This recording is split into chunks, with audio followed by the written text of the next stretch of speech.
Hello my friends, right away we have some great news coming from Pokrovsk-Dobropilya direction where Ukraine started the counteroffensive towards Boykivka. As you might see here, Ukraine is presented with infantry forces. And let's switch to the vector map. So Ukraine intensifies the strikes all across this area from Nikhanorivka towards Mayak. Well, here Ukraine definitely went far away from the previously gained positions. For now, it's just the expansion of the gray area. So there is the presence of the Ukrainian army.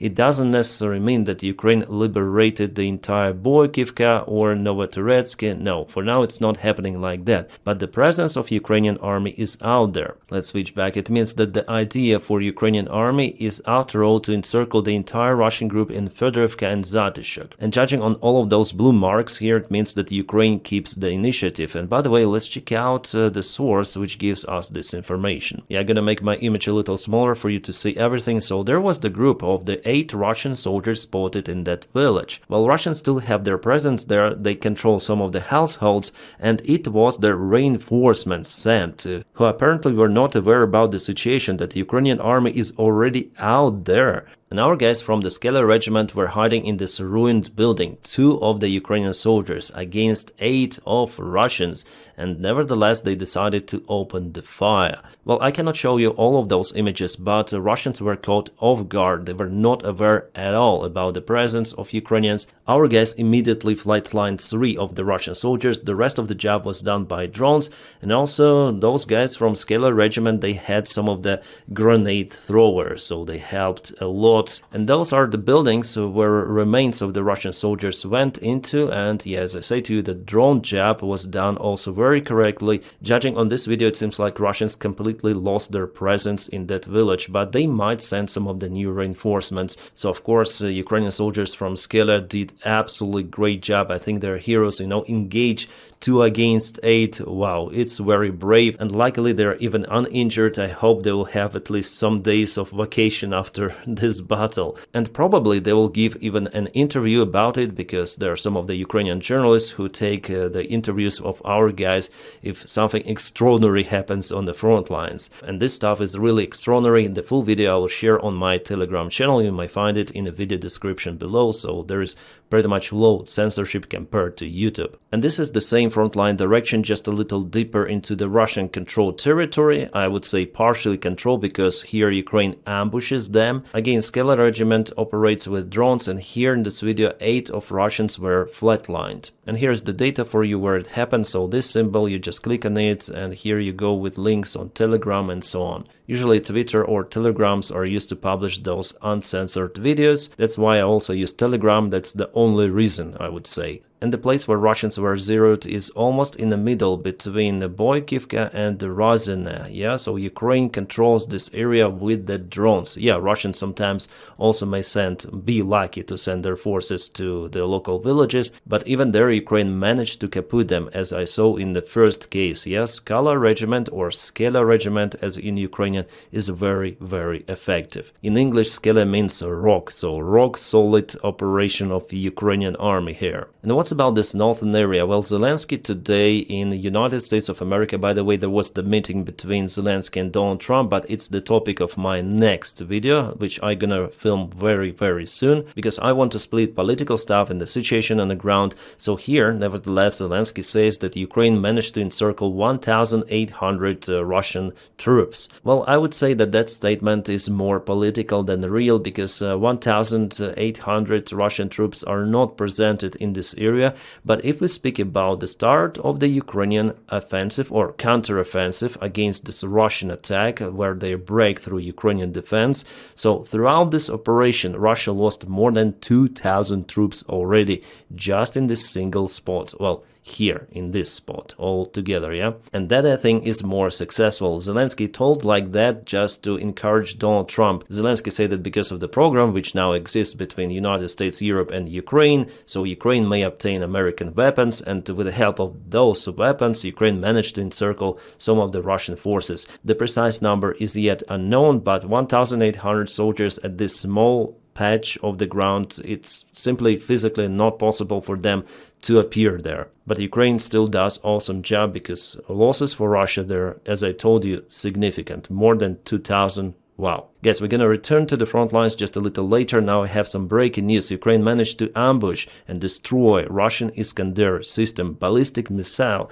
that Russia continued to launch to hit Ukrainian territory, military bases, logistics of Ukraine, civilian infrastructure. So Ukraine fired back and it was successful. So here this vehicle is the Iskander system. It consists out of the launcher and some other tracks which are used for communication and service. Russians tried to mask those vehicles, putting them all together in a hangar. Well, all together they are perished. So judging on this image, at least one of the launchers was kaputted. Was there the missile by the time?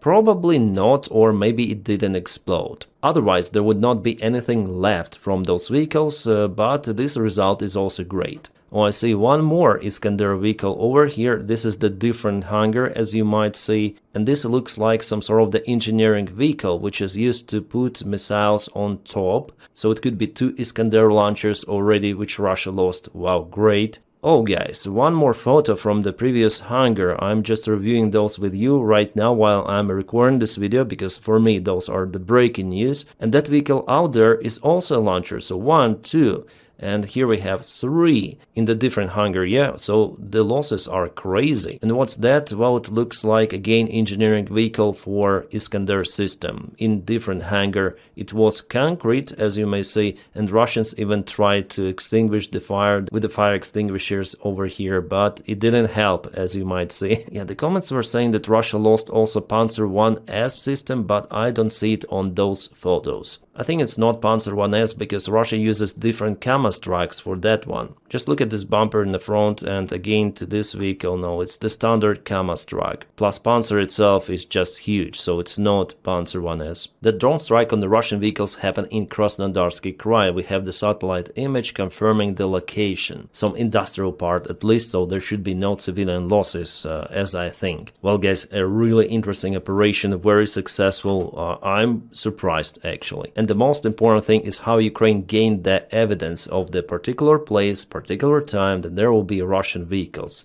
It's just awesome. It's high standard of the drone operations plus intelligence that was gathered before the strike. Awesome. Jesus, this is the real Mad Max style. Oh my god, this is Lada. The Model 7 with the cage and all of those wires, metal wires around. That's the real Fury Road. We have trucks, cars, motorcycles all together. Oh my god, this is the electronic warfare. Drone jammers and so on, but it doesn't help in many of the cases. Plus it is completely useless against fiber optic drones. Well, maybe those wires around there against the optic cables, so the drones may fly around and touch those cables and, you know, lose the control or something. This design is really interesting. This guy says that they're ready for storming Ukrainian positions. Those bikers, crazy. Here he films everyone, I would say many of the bikers, many elderly guys, but many young as well. All of them are equipped with a China-made motorcycle. So this guy is from Tiva or Tuva, and this is Russian Ivan. Some motorcycles are not even being painted. And this guy, he's in lack of teeth, but it wouldn't matter for him very soon. Now what happened to this guy? No one knows. Well, that's the Russian army. That's how they fight. Ukraine also has the motorcycle unit, I think in the Skela regiment. Yeah, we were talking in the beginning of this video that it's a very capable regiment, but I haven't seen our guys massively that much on the front lines on motorcycles. Well, maybe because Ukraine is mostly in defense, and for defense operations you don't need motorcycles, right? Yeah, the Russian army is definitely evolving, as you might see. And by the way, Donald Trump today called the Russian army that it's probably a paper tiger. So it looks strong, but it is unable to achieve the result. And we're gonna speak again about Donny, Zelensky and everything of that in the next video. And Ukraine is not forgetting about the Russian refineries. The last week Ukraine kaputted several of them, which led to some of the crises and the gas stations all around Russia, except Moscow and St. Petersburg.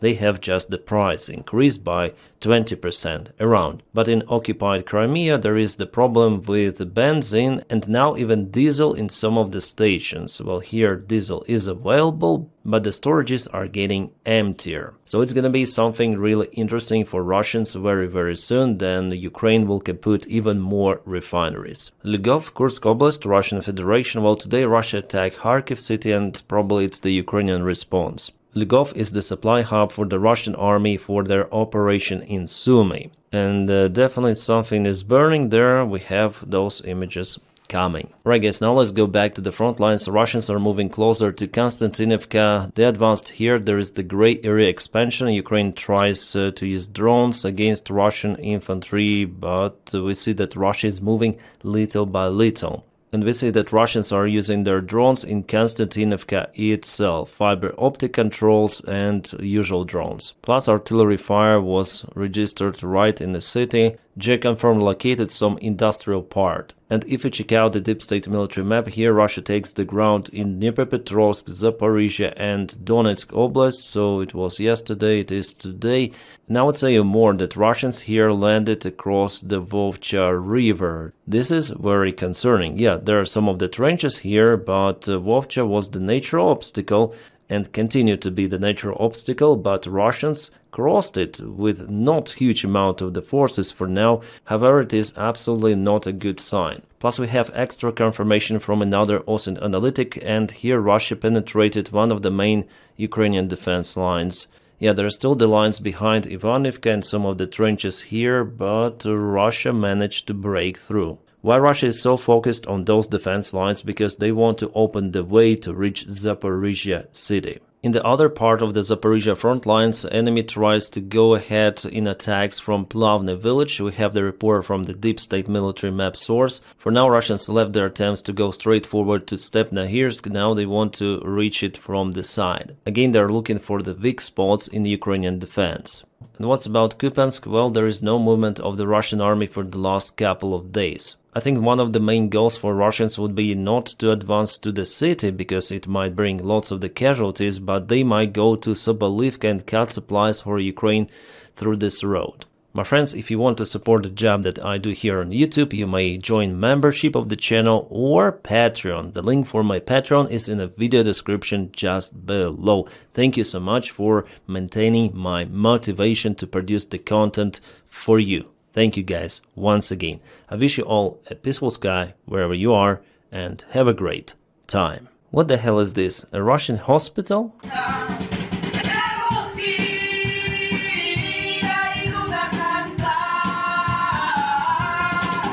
Dla ruskiej do krwawa